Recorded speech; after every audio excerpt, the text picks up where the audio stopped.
დღეს ჩვენ ვისაუბრებთ რა არის ცოდვა.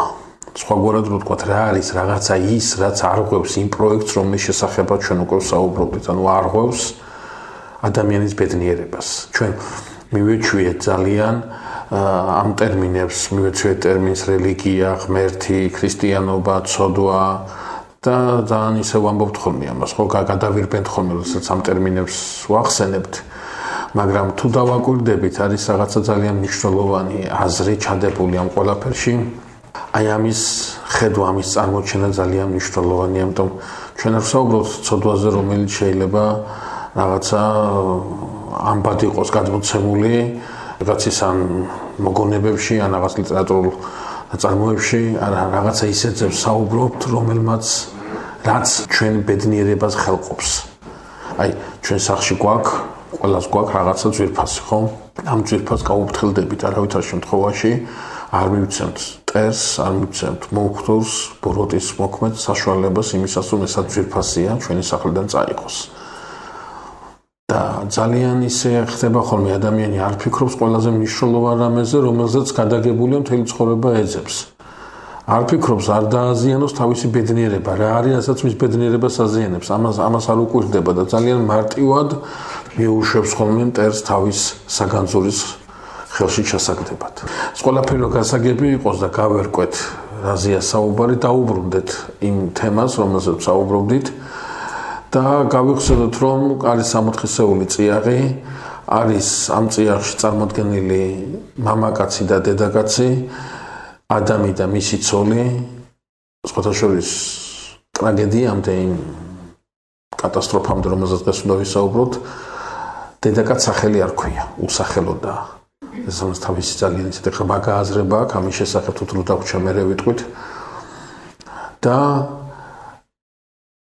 ამ ოჯახს ჩვენ დღეს დავიხმარებთ წმინდა იონე ოქროპირს, უწოდებთ მცირე ეკლესიას. ჩვენ მერე კიდე სხვა შეხვედრაზე გავიხსენებთ ამ ტერმინს. მაგრამ აი ახლა ამ წუთებში გვჭირდება ეს ტერმინი. ეს არის ოჯახი, იგივე მცირე ეკლესია. და აი ამ ოჯახს, ადამსა და მის ცოლს, ამ მცირე ეკლესიის წევრებს, რომლებიც 64-ში არიან, ენდემის ბაღში არიან, საშვებელში არიან, იმისათვის, რომ ეს საშვებელი შეინარჩუნონ, რაღაცეები უნდა აკეთონ. აი ძალიან თქო ყურადღება მიაქციეთ, რომ 64 დინამიკაში შეიგრძნობა. ეს არ არის, რომ ადამიანი რაღაცა ხიზირში ზის და უსმენს, როგორ ჭიკჭიკებს იქ რაღაცა იადონი თუ როგორ მოჩუქჩუხებს წყარო. არა, ეს არის დინამიურ პროცესში ჩართული ოჯახი, რაღაცა უნდა გააკეთონ, რომ ეს შეინარჩუნონ. გახსოვთ მე თქვენ გითხარით, რომ ადამ 64 არ მოუპოვებია, არაფერი გაუკეთებია იმისაც, რომ 64 მოეპოვებინა. რატომ ამას ჩვენ სხვა დროსაც შევეხებით, მაგრამ 64 თავს მოხვეული არ უნდა იყოს ადამზე. ჩვენ მე იგივეს ვიტყვით მაცხოვართან დაკავშირებითაც. 64 ქრისტიანობა, ბედნიერება თავს მოხვეული არ უნდა იყოს ადამიანისათვის არავითარ შემთხვევაში. ადამიანმა ბედნიერება უნდა მოიპოვოს. უბრალოდ მას უნდა მიეცეს გააზრება იმისა, რა არის ბედნიერება, იმას რომ გაიგებს, მოპოვება მისია უკვე. ეს უნდა შეინარჩუნოს ადამიანმა და მისმა ცოლმა. რა არის ამისათვის საჭირო? პირველი, ღმერთეუბნება ადამიანს რომ უნდა იშრომოს.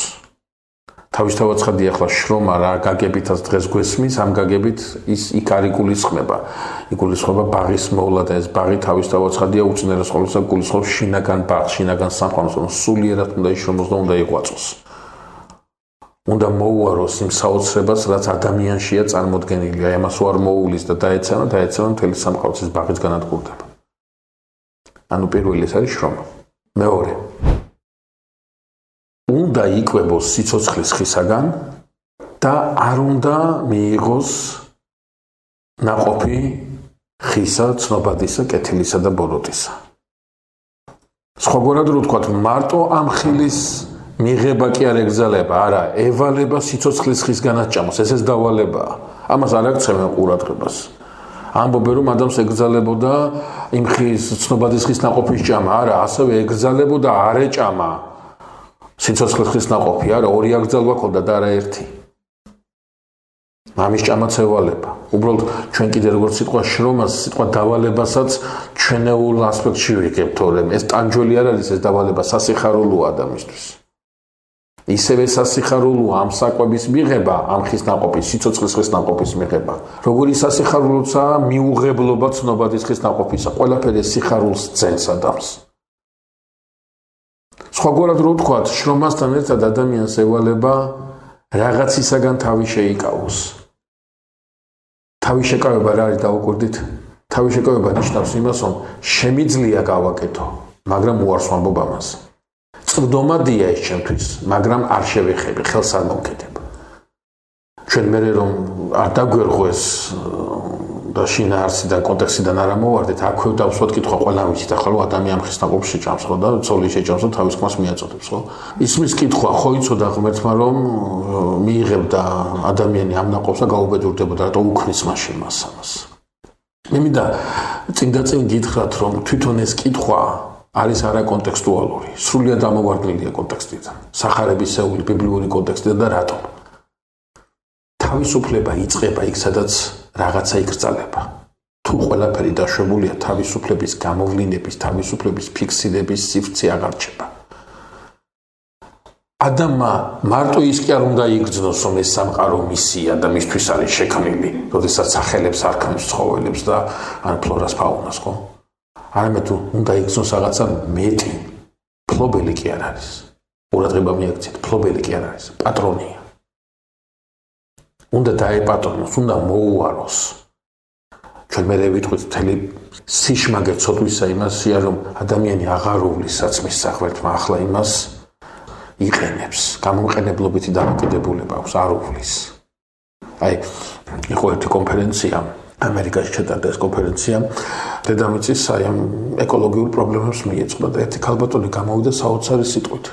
თქვა რომ სანამ ადამიანი არ დაუბრუნდება ქრისტეს, სამყაროს არ ეშველება ეკოლოგიური თვალსაზრისით და თქვა რომ სანამ ადამიანი არ გაიაზრებს იმას, რომ ის კი არ უნდა მოიხმარდეს სამყაროს, არამედ უნდა უვლიდეს მას ნებისმიერი თანხის ხარჯვა, იქნება ამაო. ხო, ახლა რამდენი არის, ხო, ხან რბოლებს მოაწყობენ, ხან ბუშტებს გაუშვებენ, ხან რაღაცა დენშა აქრობენ და ანთებენ ვითომ სიმბოლოთ იმისა, რომ ჩვენ დედამიწას მივხედოთ. ახლა ბუშტების გაშვება და სინათლის შაქრობა ამას რომ შველოდეს, კი ვიცით, რასაც გავაკეთებთ, არ შველის. ადამიანს არ ცვლის ეს რაღაცა გარეგნული მარათონები. მაგრამ შიგნით არის რაღაცა გასაკეთებელი. იმისათვის რომ ადამიანმა გაიგოს, რომ არის ბედნიერი, გაიაზროს, ეს ბედნიერება მისი გახდეს.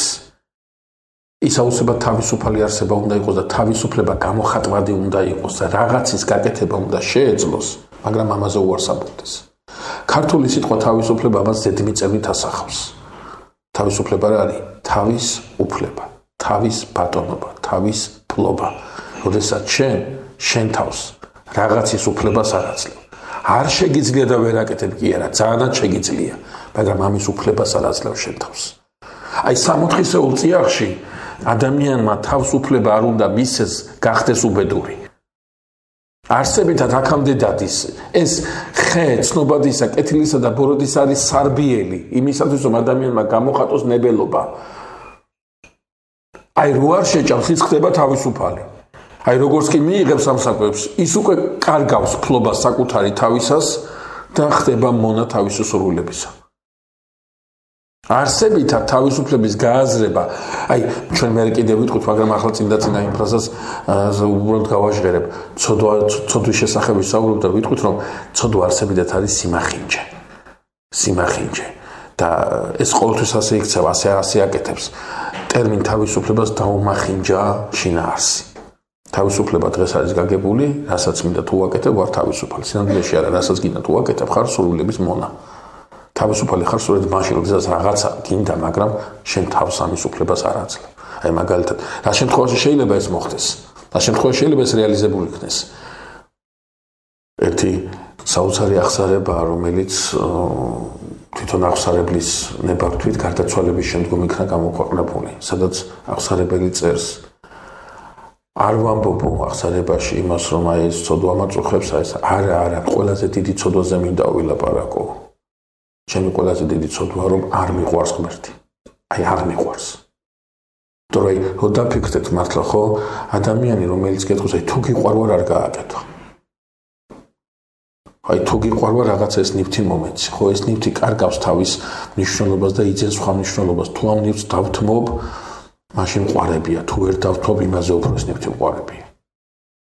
და როდესაც მე თავს რაღაცის უფლებას არ ვაძლევ, როდესაც მე თავისუფლად გრძნობ თავს, მხოლოდ იმ შემთხვევაში შემიძლია ეს გავაკეთო, თუ კი მიყვარს ვინმე. ვიღაცის გულისთვის რაღაცის გაკეთება შემიძლია, მაგრამ არ გავაკეთებ.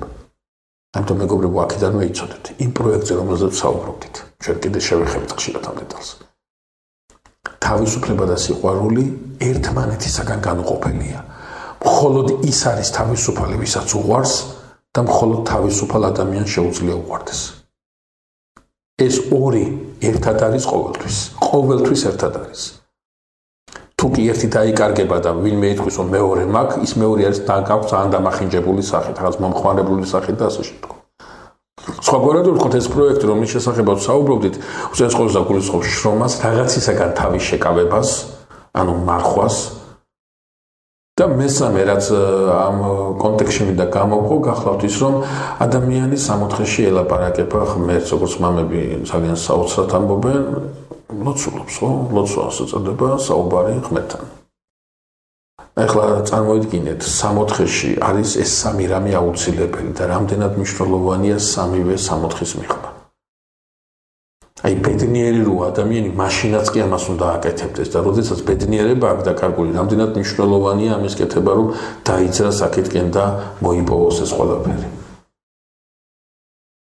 აი სწორედ ამ ადამიანზე ნათქვამია წმინდა წერილში, რომ ის აი ამ საშვებელშია, აი ამ ცხოვრების წესით ცხოვრობს, სხვაგვარად რო ვთქვათ, 100 აზროვნებს და წმინდა წერილი გვეუბნება, რომ გველი ყველაზე ცბიერი, სხვა რედაქციით ყველაზე გონიერი იყო მიწის ცხოველთა შორის, რომელიც შექმნა ღმერთმა. ყველა კარგად ხვდებით, რომ აქ გველი არაფერ შუაში არ არის, გველი ისეთივე კარგი ქმნილება, ისეთივე ლამაზია, როგორც ღმერთის ყველა სხვა ქმნილება, ის არის უბრალოდ იარაღი, დაცემული ძალისა, ამიტომ, როდესაც ჩვენ გველს ვიტყვით, თავისთავად ცხადია, მასში ავტომატურად გულისხმობთ მოქმედ, თავარ მოქმედ პირს და არა იარაღს, რომელიც მან გამოიყენა თავისი სწრაფების რეალიზებისათვის. აი ეს გველი მივიდა დედაკაცთან და დაუწყო ლაპარაკი. ახლა ძალიან მინდა ყველას გთხოვოთ, შეიძლება შეგხვდეთ თქვენ რაღაცა ბროშურა ან მოусმინოთ ვიღაცის გამოსვლა, სადაც წაიკითხავთ ან მოისმენთ, რომ გველი დედაკაც ელაპარაკებოდა ქართულად ან მეგრულად ან სვანურად. ძალიან გთხოვთ, არ დაიჯეროთ. ძალიან გთხოვთ, უბრალოდ არ დაიჯეროთ. ეს ენა, ეს სამეთყველო ენა, რომელზეც ჩვენ საუბრობთ, ეს ცოდვის შედეგია. ასე დანაწევრებულად საუბარი უცოდნო მდგომარეობაში ხდება ზრახვებით, ასრების გადაცემა და არა ამ დანაწევრებული იმით, სიტყვებით.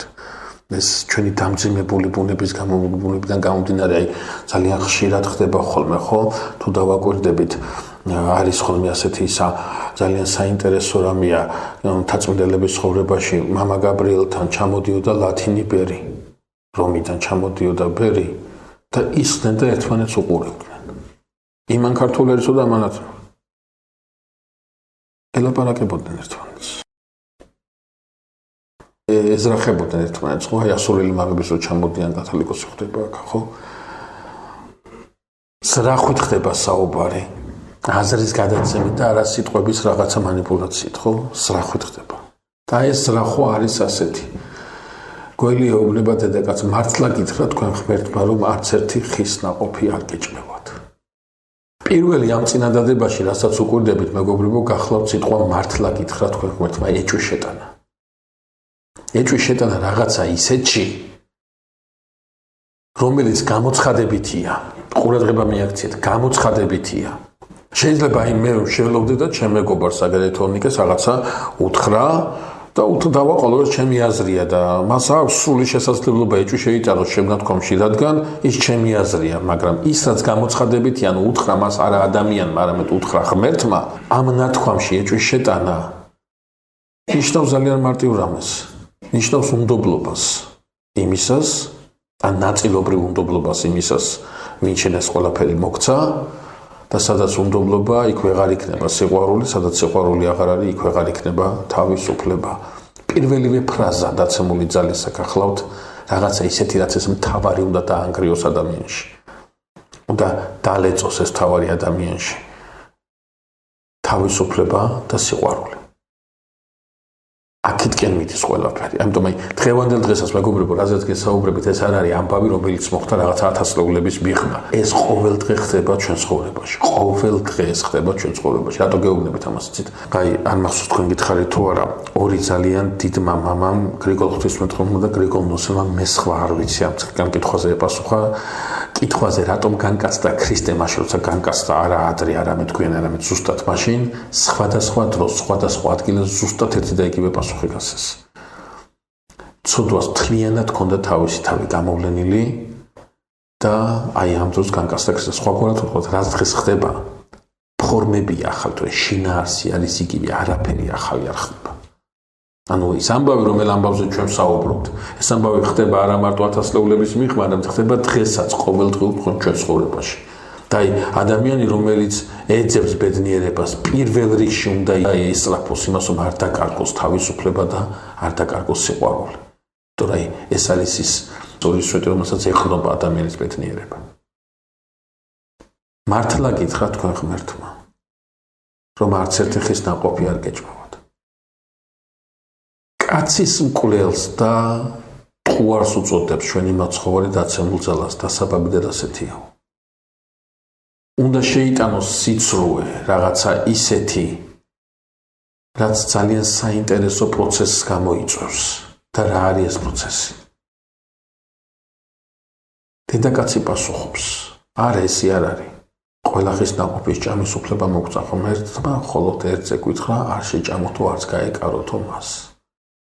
არ გაეკარო თუ არ უთქვავს პრინციპში ფიქრობენ რომ ეს ადამმა დაუნძიმა, ასე ვთქვათ, უფრო ისე გადასცა, მე ამას არ ვეთანხმები თავისთავად ცხადია, ეს უფრო შესაძლებელია ქალის ბუნებიდან გამომდინარე რაღაცა ჰიპერბოლიზება აზრის, ამას თავი დავანებოთ, სხვა რამე აქვს თავარი.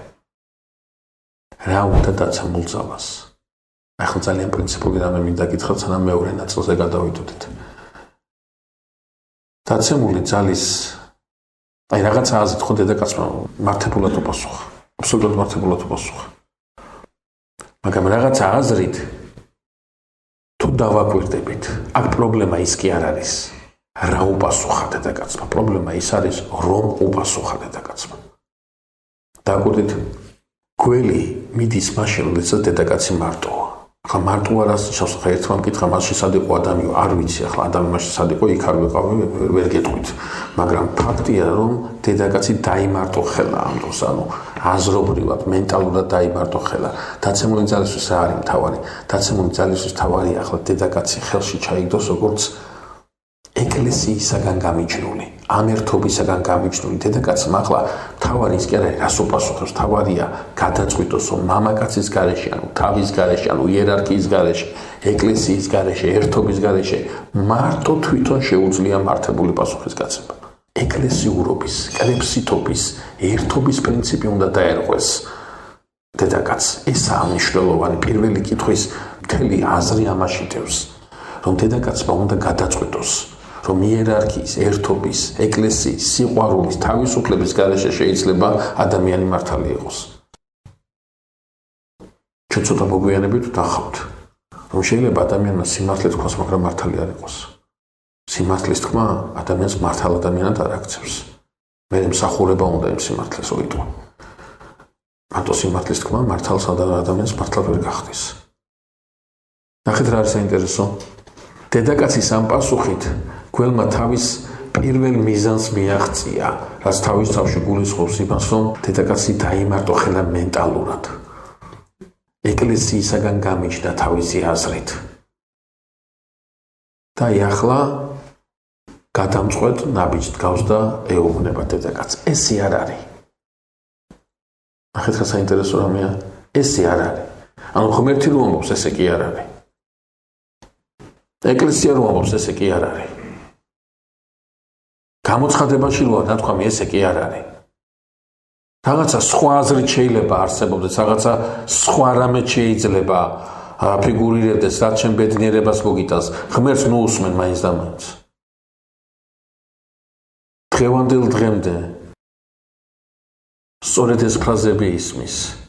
კი, ბიბლიაში ის კი წერია, მაგრამ ეს ეგრე კი არ არის. აი შეიძლება მოისმინოთ ასეთი ფრაზები, ხო? რომ წმინდა წერილი ამას კი ამბობს და ვეთანხმები, მაგრამ და იწყებს მენემჟელობას. ეს პირველი ნაწილი წინადადებისა რა არის? ეს რაღაც პოლიტკორექტურობაა. კი ბატონო, ახლა მე კი არ ვეწინააღმდეგები, მაგრამ ამის შემდეგ რასაც ამბობს, ყველაზე მზაკარობა ის არის, თავარია, გამოცხადებას ეწინააღმდეგება, გასაუბედურებელ რაღაცას ეუბნება ადამიანს, რომ გაუბედურდეს. შეიძლება ჩვენური ფრაზებით ილაპარაკოს, შეიძლება რამდენიმე ენაზე იმეთყველოს, მაგრამ მიზანი ერთია, გააუბედუროს მსმენელი.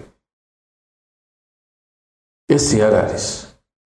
იცის ღმერთმა, როგორც კი შეჭამთ ამ ხის ნაყოფს, აგიხილება თვალები, შეიქმნებით ცნობილნი კეთილისა და ბოროტისა და გახდებით ღმერთებებით.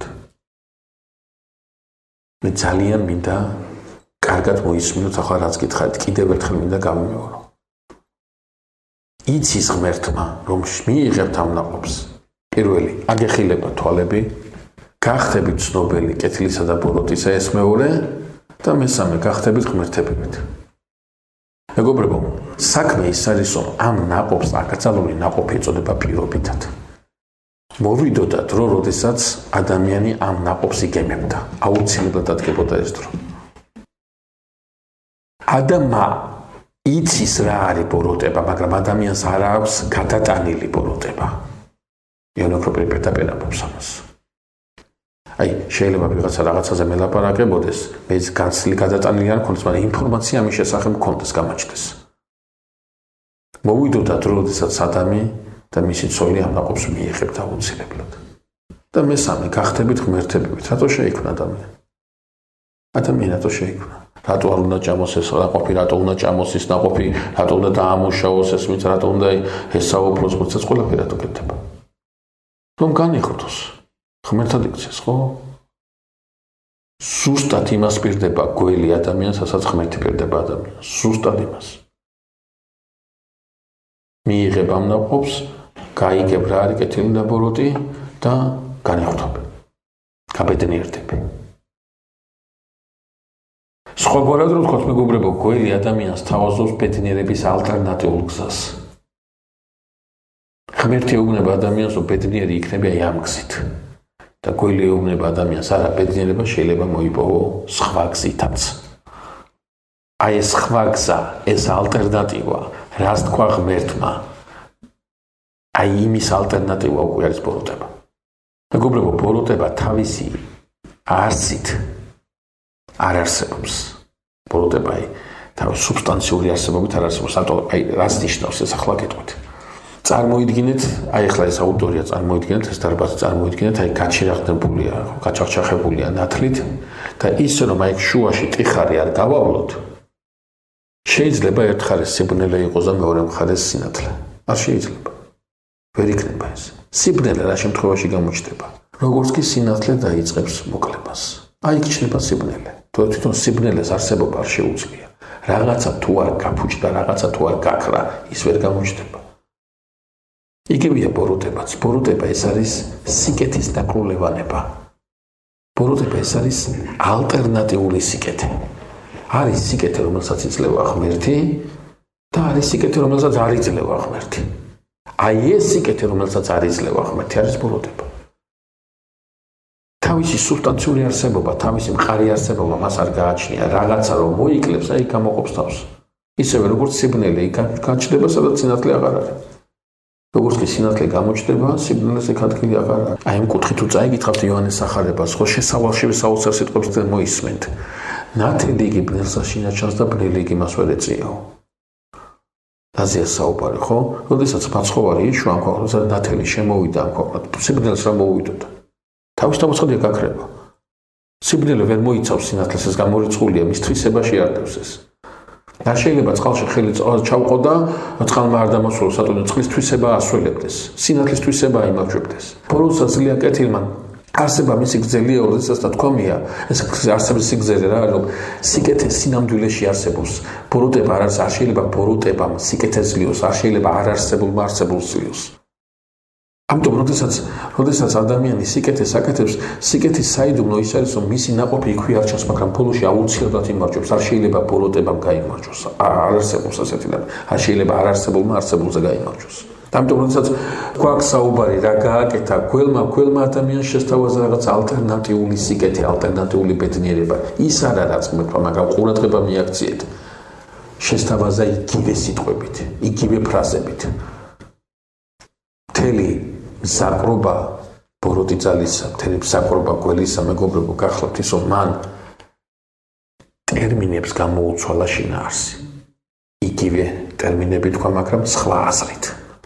აი დღესაც ხდება, ხო დღეს თუ მოусმენთ რაღაცა ტელევიზიებს და რაღაცა პროპაგანდის საშუალებებს, სუსტად იგივე ტერმინები არის დარჩენილი იგივე, ხო? სიყვარული, თავისუფლება და ასე შემდგომ, მაგრამ შინაარსია გამოცვლილი. სიყვარული არის ხორციელნებებთან დაკავშირებული, თავისუფლება არის თვითნებობასთან დაკავშირებული. ტერმინები იგივეა, მაგრამ იცვლება შინაარსი. რა არის საინტერესო ამ ყველაფერში? ამ ყველაფერში მეგობრებო, საინტერესო გახლავთ ის, რომ გახედა დედაკაცმა ხეს და ნახა, რომ ეს ხე მშვენიერია. ნახა, რომ ძალიან ლამაზია, ძალიან კარგია, საამოა და ნაყოფით საკმაოდ ისეთი მიმზიდველი და გემრიელი. მოდი დავსვათ კითხვა. რა გამოიცვალა ამ ხეში? პასუხი მარტივია და ყველა ხვდებით ამ პასუხს. ამ ხეში აბსოლუტურად არაფერი არ გამოცვლა, მაგრამ დედაკაც ასე ამ ხისთვის არ შეუხედავს უთხრეს. ახლა შეხედა. რა შეიცვალა? ადამიანი იწყებს ცვლილებას, შინაგანი ცვლილება იწყება. სხვანაირად უყურებდა და ახლა სხვანაირად უყურებს. არაფერი არ არის შეცვლილი სინამდვილეში.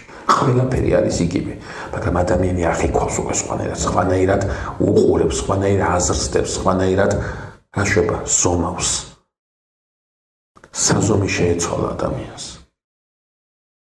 ამას ძალიან თოთ ყურადღება მიაქცევთ, ეს საზომი არის ძალიან მნიშვნელოვანი. ხა წარმოიდგინეთ, აი მე და თემური საუბრობთ, რომ ამ კედლიდან ამ კედლამდე რა მანძილია, ხო და სიტყვაზე თქვა თემური ამბობს, რომ არის 10 მეტრი, ხო სიტყვა. და მე ვამბობ, არა 10 მეტრი არ რაღაც აქ 70 კილომეტრი მაინც იქნება. ხო და ვკამათობთ ერთმანეთს. რა შემთხვევაში შეიძლება შევთანხმდეთ? მე 70 კილომეტრი რატო თქვი, აჩემებული კი არა, არა, გავზომე და ესეთი გამომივიდა. თემურიმ გაზომე, ესეთი გამოვიდა. პრობლემა რაშია? სხვადასხვა სახაზოებით გავზომე, სხვადასხვა საზომი გვაქვს. სხვადასხვანაირად გავზომეთ. ამიტომ ჩვენ ახლა შევთანხმდეთ, საჭიროა შევთანხმდეთ იმაზე ამ საზომიდან, ამ ორი საზომიდან, რომელია მართალი საზომი. მართალი. ეს კედლები ხო არ იცვლის ერთმანეთის მიმართ მდებარეობას. აქ ხო დაშორება ერთი და იგივეა. თავარია საზომზე შევთანხმდეთ, რომელ მართებულ მანძილს, რომელი საზომი მაჩვენებს. დღეს ხშირად არის ხოლმე საუბარი რაღაცა პოსტმოდერნულ თავისუფლებაზე. ხშირად არის ხოლმე საუბარი რაღაცა ახალგაზრდებაზე, ამ ღირებულებების ახალგაზრდებაზე. სინამდვილეში ასეა საუბარი. სინამდვილეში საუბარია საზომის არევაზე. რაც კარგი იყო, იმას კარგი უწოდოთ და რაც ცუდი იყო, მოდი იმასაც კარგი უწოდოთ. სიცუდის და სიკარგის საზომის დაკარგვა. ეს არის ყველაზე დიდი მზაკრობა იმ სცენაზე, რომელზეც გვაქვს ჩვენ საუბარი და დღევანდელ დღემდე ამას უკეთებენ ადამიანს. დაკარგოს საზომი. რა უნდა დაარქვას რაღაცას, აი მაგალითად შეიძლება ვიღაცასთან მქონდეს, ხომ მქონია კიდევაც, ხო ასეთი რაღაცა დისკუსია, ის მე დისკუსიას მეტი ყველაფერი იყოს, მაგრამ თავიდან ამას გავდა. რომ სიტყვაზე ვთქვათ, ვიღაცა მიმტკიცებს, რომელსაც შეიძლება ღაპაღუპი ცრემლები უყაროს, რაღაცა ძაღლზე ან კატაზე ან რა ვიცი მე, რაღაცა იმაზე ხვლიკზე და ორივე ხელით ხარს უჭერდეს მასიურ აბორტს და ბავშვების მასიურ კლასს. ამას ის იმიტომ კი არ აკეთებს, რომ ცუდი რამის გაკეთება უნდა. არა, ფიქრობს, რომ ეს სიკეთეა. ასე ზომავს ის. აი, იყო ხოლმე საუბარი მასთან დაკავშირებით, საროსკიპო სახლები ლეგალიზაციასთან დაკავშირებით იყო საუბარი და ერთმა რა ახლა საროსკიპო სახლებიო, ეკლესია რო ეწინააღმდეგება ამასო, რა ამითო სიძვას მოსწობს, უკაცო.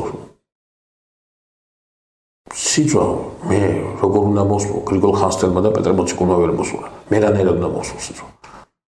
სიძვას კი არ მოусმობ. უბრალოდ სახელს უტოვებ, რომ ეს არის სიცრუე. თორე ამ სახელის დატოვებით ის კი არ ისმობა თავის თავს, სანამ ქრისტე მეორედ არ მოვა, საშინელებილებს, უბედურებები ყველაფერი იქნება. მაგრამ მე უნდა მქონდეს საზომი არ უნდა დავკარგო. შეიძლება მე ის სიცრუე გავაკეთო, მაგრამ უნდა ვიცოდე, რომ ცუდად მოვიქეცი. აი, როდესაც მომავალ თაობას უსპობენ ამ საზომს, უსპობენ ყველაზე მნიშვნელოვან რამეს, შესაძლებლობას გახდნენ კარგები, შესაძლებლობას გაზომონ მართებულად. იმიტომ კი არა რაღაცის არ დაშვებით რაღაცა მოისპობა, არავითარ შემთხვევაში არ მოისპობა, არა, თავარია ჩემს მენტალობაში რა საზომი დარჩება, იქნება ის შემოთავაზებული ყველისგან, თუ იქნება შემოთავაზებული ქრისტესგან. ამას აკეთებს ყველი. საზომი აურია დედაკაცს. სხვანაირად გახედა ახეს. ეს ხე თავისთავად ხადია, კარგიც არის, მშვენიერიც არის, საამოც არის, რატო ღვთისმშობლებაა და იმიტომ 60-ში ყველაფერი სიგეთია. კარგია ეს, თავისთავად ხადია, კარგია, მაგრამ დამოკიდებულება უკვე ცუდი. ამიტომაც აი ამ შინაგანი ცვლილების შემდგომ აზრის, ამ ღირებულებითი დეზორიენტირების შემდგომ გველი აღარა ჩანს წმინდა წერილში. გადის მას აღარაფერი აღარ აქვს აკეთებელი. თავარი გააკეთა შინაგანად არის ადამიანი და წმინდა წერილში მარტივადაა ნათქვამი, გაიწოდა ხელი დედაკაცმა შეჭამა ეს ნაყოფი და აჭამა თავის ქვასაც, ხო? აქ რჩება წმინდა წერილის თხრობის და ჩვენი პირველი ნაწილი, უნდა დავიწყოთ მეორე ნაწილი, რომელიც ძალიან მნიშვნელოვანია. მეორე ნაწილი კი უნდა დავიწყოთ ასეთი რამით, რომ აეხილათ მათ თვალები და ნახეს, რომ შიშვლები იყვნენ და შერცხვათ. მეგობრებო, ყურადღება მიაქცეთ. სანამ აეხილებოდა თვალები და დაინახავდნენ, რომ შიშვლები იყვნენ, წმინდა წერილში მანამდე წერია, რომ შიშვლები იყვნენ და არ ცხენოდათ. ახლა თვალები აეხილათ. ახლა ეს არ ნიშნავს თავისთავად ხადია იმას, რომ მუსიცულო იყო ადამი და მისი ცოლი და თითოეულ დაწანტალებდნენ იქ 60-ში. არა, თავისთავად ხადია. აქ სხვა რამეზე საუბარი. სიტყვა შიშველი ბიბლიაში ნიშნავს გარდა ფიზიკური შიშვლისა. ბიბლიაში სიტყვა შიშველი ნიშნავს სუსტს. სუსტს. აი სანამ ახლა ჩვენ ცოდვაზე უნდა დავიწყოთ საუბარი. რა არის ცოდვა ეს მაგავარკვევთ. სანამ ცოდვით დაეცემა ადამიანთან დაკავშირებით დათქვამია, რომ შიშველი ანუ სუსტია, მაგრამ არ ცოდნია თავისი სუსტის. აი ცოდვით დაცემის შემდგომ შიშველი ადამიანი სუსტია და უკვე ცოდნია. ნახეთ რა საინტერესო. ჩვენ მე ვისაუბრებთ ამაზე, უბრალოდ ახლა ზედაპირულად მინდა გითხრათ. ქმნილების ერთ-ერთი თვისებაა სისუსტე. ქმნილება აუცილებლად არის სუსტი. აი შეიძლება შემეკითხოს ვიღაცა, ხო, აი მამა გაბრიელი სუსტი იყო, გრიგოლ ხანძთელი სუსტი იყო, წმინდა ნიკოლოზი სუსტი იყო, იონე ოქროპირი სუსტი იყო, პასუხი არის მარტივი, სუსტი იყო სულ ყველა იყო სუსტი. სუსტია ყველა აბსოლუტურად, ქმნილების თვისებაა იყოს უძლური. ნატო არ არსებობდა და არსებობს და იმიტომ.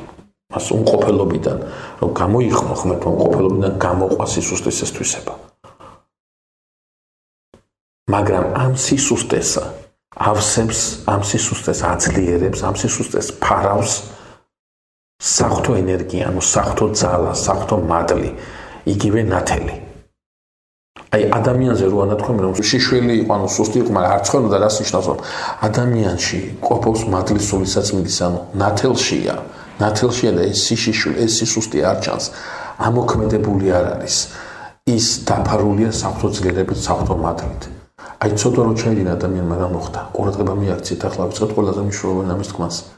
ცოდვა ადამიანს რა უკნა. აი ეს მადლის ძლიერება მოუხსნა. ეს იმას კი ანიშნავს, რომ ადამიანმა წმინდა წერილში ნათქვამია, როგორც კი შეჭამთ ამ იმას სიკვდილით მოკვდებითო. შეჭამა ადამიანს 930 წელი ცხოვრა. აბა სად მოკვდა, ეგრე არ მოკვდა რა? სიკვდილით მოკვდები ნიშნავს იმას, რომ სიკვდილის პროცესი დაიწყება. ანუ აღარ გექნება ის, რაც შენ სისუსტეს ამუშავებას ხელს უშლის, ეს მოგეხსნება. არ გექნება ის, რაც შენ გაბედნიერებს, არ გექნება ის, რაც შენ გაძლიერებს, დარჩები შენი ძალების ამარა და ეს აუცილებლად საბოლოოდ წინაყარია უბედურებასთან. თუ დავაკვირდებით რა გააკეთა გველმა ადამიანს უთხრა, თვალი აეხილებოდა. გახდებოდა მცნობელი კეთილისა და ბოროტისა. და მესამე გახსოვთ, გახდებოდა ღმერთებით. იქ გახდებოდა ღმერთებით, ხო? პირველი შესრულდა, აეხილა თვალი. მეორე შესულდა შეიგრძნო რა არის ბოროტება მესამე ვერ შესრულდა ღმერთივით ვერ გახდა ნაწილი სიმართლე და ნაწილი სიცრუე რა ეწოდება მას ესა ნახევრად სიმართლე ყველაზე დიდი ბოროტება არის მეგობრებო ნახევრად სიმართლე როდესაც ვიღაცა რაღაცით აპელირებს მაგრამ სიცრუეზე დგას ეს ყველაფერი შეიძლება ვიღაცა დადგეს და მართებული რაღაცა ფაქტები მოიტანოს, რაღაცა მართებული, რაღაცა არგუმენტები შემოგთავაზოს, ისეთი მშელობა იყოს რაღაცნაირად მართებული, მაგრამ ყველაფერი ეს იდგეს საოცარ საკრობაზე და საოცარ სიცრუეზე, ამიტომ ეს სიმართლე მას სჭირდება იმისათვის, რომ ყურადღება მიიქციოს და მართებულ ტერმინებში, ამ მართებული ფაქტების რახალოხში შემოგაპაროს ყველაზე მძიმე, ყველაზე დამღუპელი ის სიცრუე, რის გამოც სიმართლეს გელაპარაკებოდა. ნახევრად სიმართლე. ეს არის ყველაზე დიდი ბოროტება. აი ამის მიმღებელი გახდა ადამიანი. ადამიანმა დაინახა, რომ შეშველი იყო, დღევანდელი დღესთან განსხვავებით შეცვალა და თავისი შეშიშვილის დაფარვა დაიწყო. ახლა ჩვენ ერთი ძალიან საინტერესო კითხვა უნდა დავსვათ. წმინდა წერილში წერია, რომ ესე იგი მიმწუხრისას, ზუსტად ასე არ არის, პერიფრაზირება, საღამო ხანს, ესე იგი ღმერთი ეცხადება ადამიანს და ადამიანი შეეშინდება, ადამ შეეშინდება და დაიმალება ბუჩქების მიღმა, დაიმალება ღმერთს. ღმერთი ეკითხება ადამიანს, ადამს სადახარ და იქ ადამი პასუხობს, რომ შემეშინდა, რომ შეშველი ვიყავი და დაგემალე. ახეთ რა კითხვა მინდა დავსვა, ახლა სვენელები, რომლებიც მერამდენჯერმე არიან მობრძანებული, მათთვის შეიძლება ეს მაგალითი უკვე ცნობილია და დამღრელიც იყოს ამის სვენა, მაგრამ მე ყოველთვის ეს მაგალითი მომაქვს. ახლა აუდიტორიაში ამის საშუალება არ არის, მაგრამ აი ჩემ სტუდენტებს ამ კითხვას უსვამ ხოლმე და ასე ვიწყებ ამ თემაზე საუბარს. რა არის დიალოგი, ვეკითხები ჩემ სტუდენტებს და ისინი მართებულად პასუხობენ, რომ დიალოგი არის ორთა შორის მეტყველება, ზრახვა, საუბარი, ხო? და პასუხი მართებულია, მაგრამ არასაბოლოო და მთლიანი. ნახევრად პასუხია. და გეტყვით რატო. ხე წარმოიდგინეთ, მე და თემური გავართ აი აქ კუთხეში და რაღაცაზე ერთმანეთს ვესაუბრები და აი მოშორებით მეორე კუთხეში, ხო, აი დიაგონალურად ჩვენი მეგობრები დგანან და ერთმანეთს ეკითხებიან, აი გიორგი და თემური რა საკეთებია. და შორიდან ჩანს, რომ ერთი ლაპარაკობს, მეორეს ლაპარაკობს, ერთი ლაპარაკობს, მეორეს ლაპარაკობს. ერთმანეთს ესაუბრებიან, ხო, დიალოგსაც წარმოვიდგენ. და სინამდვილეში აქ რა ხდება, იცით? თემური მეუბნება მე, როგორი კარგია, როდესაც ადამიანი არის მშვიდი. ამ დროს ადამიანი მაქსიმალურად დაზღვეულია და აი უშუალოდ შეცდომები, ყველაზე ნაკლებ შეცდომას ამ დროს უშვებს, ყველაზე ბრძოლ გადაწყვეტილებებს ამ დროს იღებს და მე ვპასუხობ, რომ თემურ როგორ ფიქრობ ახლა თბილისის საცობებს რა ეშველება მეთქი. თემური მეუბნება, საცობებს კი არა, მე შენ გელაპარაკები სიმშვიდეს და მის მნიშვნელობას და მე ვპოვებუნები. აი თბილისის დინამოს რა ეშველება, რომ თქვენ როგორ ფიქრობთ, დიალოგი წარმოებს? არა. იქ ორი ერთმანეთს ელაპარაკებენ, დიალოგი არ წარმოებს. იმისათვის, რომ დიალოგი შედგეს, აუცილებელი არის არა მარტო ის, რომ ერთი ელაპარაკებოდეს მეორეს, არამედ აუცილებელი არის მეორე უსმენდეს პირველს. დიალოგისათვის ლაპარაკი არ კმარა, დიალოგისათვის სმენა აუცილებელი. დღევანდელი საზოგადოების ყველაზე დიდი პრობლემა რაღაცა ასეთ არის, რომ ჩვენ აღარ შეგვიძლია დიალოგის წარმოება, ჩვენ ვეღარ უსმენთ ერთმანეთს. აი, ჩვენ თოქშოუებს თუ გადახედავთ, თუ ჩვენ თოქშოუები საერთოდ რითი არის გამორჩეული. ყველაზე პოპულარული თოქშოუ რომელია, სადაც ბევრი ყაყანი იყო, სადაც მაქსიმალურად არ უსმინეს ერთმანეთს. ახლა ვინმე თუ გააბედნიერა წამყვანი და ვინმეს ფიზიკურად შეეხო, ხო, ის უბედნიერესია. სოციალური ქსელებიდან კვირების განმავლობაში არ ჩამოვა ის ვიდეო და ბევრ ლაიქს და იმას გაზიარებას მოიპოვებს, ხო? რატო? იმიტომ რომ იქ არავინ არ მიდის სასმენად, ყველა მიდის სალაპარაკოდ. წინ და წინ რა გვაქვს განწყობა, რომ არ უნდა უსმენო. ახლა თუ გაჩერებული ვარ, იმიტომ რომ უბრალოდ კორექტული იქნება ყოს ჩემი საქციელი სიტყვა არ გავაწყვეტინო, თორე იმიტომ არ გაჩერებული უსმენო. არა, უბრალოდ ხომ მოვად რომ გაჩერდებან, გააჩერებენ და მე დავიწყებ ჩემსას.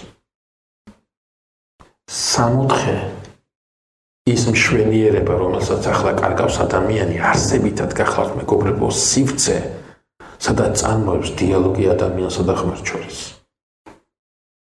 არსებითად 64 ასე შეგვიძლია გავიაზროთ.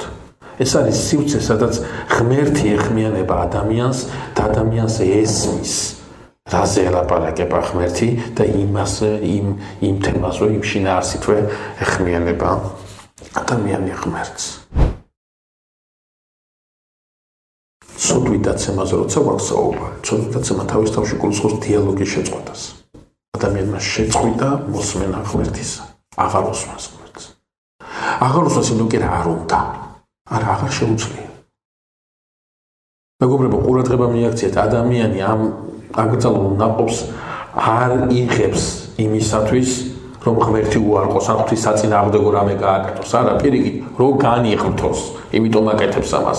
ღმერთმა რო უთხრა, ჩემამდე უნდა მოხვიდო, ამიტომ აკეთებს ამას. კეთილი ზრახვებით აკეთებს ამას. ის გველია, რომ ავიზრახვებით აწვევს, თვითონ ადამიანი მოტყუებული ადამიანი ამას აკეთებს აბსოლუტურად კეთილი ზრახვებით. ამას რომ მიიღებს, მივა იქ, სადაც უნდა მისულიყო, თუ არ მიიღებდა იმ შემთხვევაში. ადამიანი ათეისტი კი არ გახდა, ღვთისუარყოფელი კი არ გახდა. არა, პირიქით, ადამიანს უნდა ღმერთთან მისვლა. ოღონდაც ისე კი არა, ღმერთმა რო უთხრა, ისე როგორც გველმა უთხრა. და შედეგი რა არის? შედეგი ის არის, რომ შერწყვა ადამიანს დაინახა, შეხედა თავის მდგომარეობას და შერწყვა როგორი სუსტი, როგორი დაშორებული ღმერთს აპირებს, აი ასეთ მდგომარეობაში უმადლოდ, უნათლოდ, უძალოდ აპირებს მივიდეს იმ ბედნიერებასთან, საიდანაც მიდიოდა. ცხადება ღმერთი ადამიანს და ადამიანს ეშინია. აქამდე არ ეშინოდა, ახლა ეშინია. ეს მოიტანა ცოდვა. მეგობრებო, ცოდვას აქვს ერთი თვისება, ის ვერ ქმნის. ცოდვა არ არის შემოქმედი, ცოდვას არ შეუძლია არაფრის შექმნა. ცოდვა შეუძლია დამახინჯება მარტო. ყველა ვნება, ყველა ცოდვა, რომელიც შესაძლებელია ჩამოწერილი იქნეს, გააზრებული იქნეს, რომლის შესახებაც შესაძლებელია და მე წავიკითხოთ, ყველა ცოდვა სინამდვილეში არის არა ის, რაც გამოიგონა დაცემულმა ძალამ, არამედ ყველა ცოდვა არის ის სათნოება, რომელიც დაამახინჯა დაცემულმა ძალამ. ყველა ცოდვა არის დამახინჯებული სათნოება. აქამდე ადამიანს ჰქონდა კრძალვა ღვთისა, აი დამახინჯებული კრძალვა გადაიქცა შიშად. ეს მithores თქმა. აქამდე ადამიანს ჰქონდა ღირსება, დამახინჯებული ღირსება გადაიქცა ამპარტავნებად. ყველა ეს ვნება, ყველა ეს ცოდვა, რაც ამახინჯებს ადამიანის შინაგან სამყაროს, ეს არის დამახინჯებული სათნოება. ცოდვას თვითონ გამოგონების საშუალება არ აქვს. მხოლოდ არსებულის დამახინჯება შეუძლია. და ახლა ეს კრძალვა, რაც ჰქონდა ადამიანს ღვთისადმი, ეს დამახინჯდა და გადაიქცა შიშად. და ეს აი ამ შიშით ეს ადამიანი ღმერთს ემალება. კიდე ერთი თვისება ცოდვის. აუგუნურებს ადამიანს. აი, რამდენჯერ ყოფილა ვნებაში ჩაფლობილი ადამიანს შეაგონებენ, უაკეთებ ამას და არ ესმის ეს სიტყვა. ზოგს ესმის, მაგრამ თავს ვერ ანებებს. გონება არ არის, შესაძლებლობის ყოფა აღარ აქვს, ვერ აკეთებს ამას. ყურადღება მიაქცეთ. ადამს სადახარ ეკითხება ღმერთი და ადამი პასუხობს. შემეშინდა რომ შეშველი ვიყავდა და ნაში ჭირდება ღმერთს, ადამა ხო იცის ღმერთს არ ჭირდება. ადამმა უთხრა სად არის, ისედაც იცის ღმერთმა ადამი სად არის, ადამს სადახარ ნიშნავს არა ის რომელი ბუჩქეს უკან იმალები, არამედ ადამს სადახარ ეს ნიშნავს რა დღეში ხარ, რა სიმაღლეზე იყავ და სადახარ დავარდები, რას აკეთებ. ერთს ეკითხება ღმერთი და მეორეს პასუხობს ადამიანი. ვეღარ უსმენს, აღარ შესწევს ძალა გაიაზროს, გააშინაარსოს მისი ნათქვამი ისე როგორც ადრე აშინაარსებდა ამას, რატო ამას ვიტყვით ახლა ჩვენ რატო. ვინ გითხრა რომ შეშველი ხარ? ის ნაყოფი ხო არ ჭამე, რომელიც ჭამაც აგიგძალე. და საოცარი პასუხი ადამიანისა. ჩემმა ცოლმა კი არა. შენმა მოცემულმა დედაკაცმა აჭამა. თუ კი უნდა მოკვდეს ვინმე, მე არა, მე არ ვარ დამნაშავე ჩემ ცოლი. მე ამის ცოლ შეეკითხები და დამნაშავე გველია, მე არა. გახსოვთ წინა შეხვედრაზე ვთქვით. რომ ადამიანის ბედნიერება დაიწყო სწორედ მაშინ, როდესაც მან ინტერესების აი ეს ვექტორი შიგნიდან გარეთ გაიხმო. ვიღაცისთვის დაიწყო ცხოვრება. ახლა ადამიანის პასუხი ერთადერთ რამეს გულისხმობს. მე მთელი სამყარო დამნაშავეა. დამნაშავეა ღმერთი, რომელმაც ასეთი ქალი მომცა, დამნაშავეა ჩემი ცოლი, რომელმაც ეს ნაყოფი მომწოდა, დამნაშავეა გველი, რომელიც ჩემი ცოლი, ყველა დამნაშავეა გარდა ადამიანის. მე დედაკაც შეეკითხება დედაკაცი რო გველმა შემოცინა და გველს აღარაფერს აღარ ეკითხება ღმერთი და იძლევა განაჩენს რომლის შესახებაც დღეს არ ვისაუბრებთ, მერე ვისაუბრებთ. ადამიანს განეწესა სიკვდილი, ამ სიკვდილის შესახებ შემდეგ ლექციაზე ვისაუბრებთ. ახლა კი ჩვენი ლექცია უნდა დავასრულოთ ერთგვარი რეზიუმირებით. რა არის მაინც ცოდვა? რა არის ყველაფერი ის, რაც ადამიანს აუბედურებს? მეგობრებო, აღმოსავლეთი და დასავლეთი, ქრისტიანული სამყაროს აღმოსავლეთი ნაწილი და ქრისტიანული სამყაროს დასავლეთი ნაწილი ცოდვას სხვადასხვა საზომით აღიქვამდა, სხვადასხვანაირად აღიქვამდა. სხვადასხვანაირად აღიქვამდა ანიშნავს იმას, რომ ერთმანეთს ეწინააღმდეგებოდა, არა, ერთმანეთს ავსებდნენ, მაგრამ აქცენტები ჰქონდა სხვადასხვა. დასავლეთი ცოდვას აღიქვავს როგორც დანაშაულს. ადამიანმა დააშავა, ჩვენ ამ თემას დავუბრუნდებით, როდესაც მაცხოვრის განკაცების შესახებ ვისაუბრებთ, უბრალოდ აქ ერთი ნაწილი მინდა გითხრათ, რომ ადამიანმა დააშავა და ძალიან გაანარისხა ღმერთი და რაღაცა ისეთი სხერბლი, ანუ რაღაცა ისეთი უნდა გაიღოს ადამიანმა, რომ ეს მრისხანება დაუგუშტეს ღმერთს და ადამიანმა ეს ვერ შეძლო, ამიტომ თვითონ ღმერთი თავის სხოლოშუქრიცას მამა თავის სხოლოშუქრიცას მოუზებს, ანუ თვითონ ღმერთი მოვა და თვითონ გაიღებს ამ სხოლს, რადგან ადამიანმა ეს ვერ შეძლო. და იმ ადამიანთან ისი შობა, ასე იგი არის, ამიტომაც არის დასავლეთში დღევანდელ დღემდე შობა არის ძალიან ისეთი ხო, ისეთი დღესასწაული.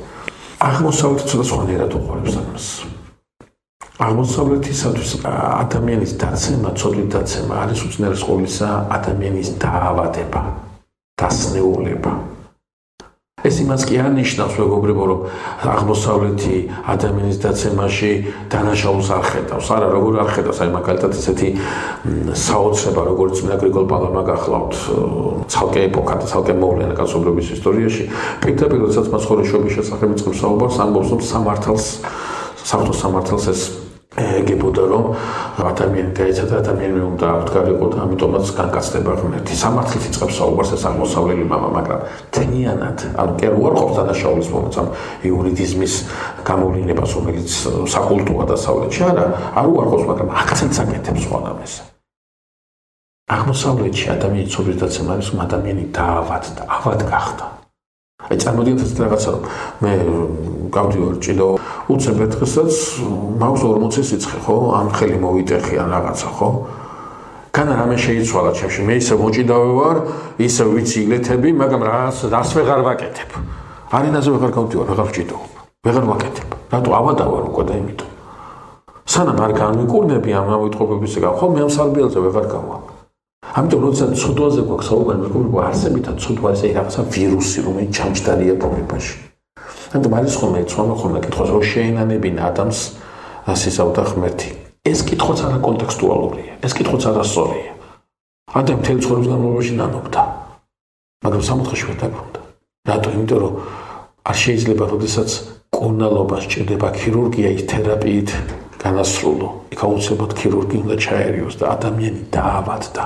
მის ბუნებაში რაღაცა ვირუსი ჩაჯდა და ამ ვირუსის ამოღებას მარტივი თერაპია არ შველის, ამ ვირუსის ამოღებას ქირურგია ჭირდება და ძალიან მძიმე ოპერაცია ჭირდება, რომელიც აღსასრულებლადაც ღმერთი განკაცდება და მოვა ამ ქვეყნად. ვინაიდან ადამიანი განკურნάει მართლაც თუ დახედავთ, ხო, აღმოსავლეთ ხატს წერაში ჩვენ არ გვაქვს აღდგომის ხატი. არ გვაქვს აღდგომის ხატი, ერთადერთი ხატი, რომელიც აღდგომას აღნიშნავს, ეს არის ქრისტე ჯოჯოხეთში. ეს არის აღდგომის ხატი. რას შვება ქრისტიან დროს, თავისი აღდგომა ჩვენ ვერ ვილაპარაკებთ ამაზე. ეს ვირუსია მოუღო ადამიანს. აი ეს ბუნებიდან ეს ვირუსია მოუღო გაანთავისუფლა ავადმყოფობისაგან. ამიტომ როდესაც ცოდვით დაცემაზე გვაქვს საუბარი, მე რატო გითხარით, რომ ეს თემა ჩვენთვის იქნება მნიშვნელოვანი ყველა საუბრისას, რატო ჩვენ დღეიდან ვიწყებთ საუბარს არა მარტივად ადამიანზე. არამედ ვიწყებთ საუბარს დაავადებულ ადამიანზე. ვიწყებთ საუბარს დასნეულებულ ადამიანზე, დასუსტებულ ადამიანზე, რომელსაც ძალიან დიდი პრეტენზიები აქვს.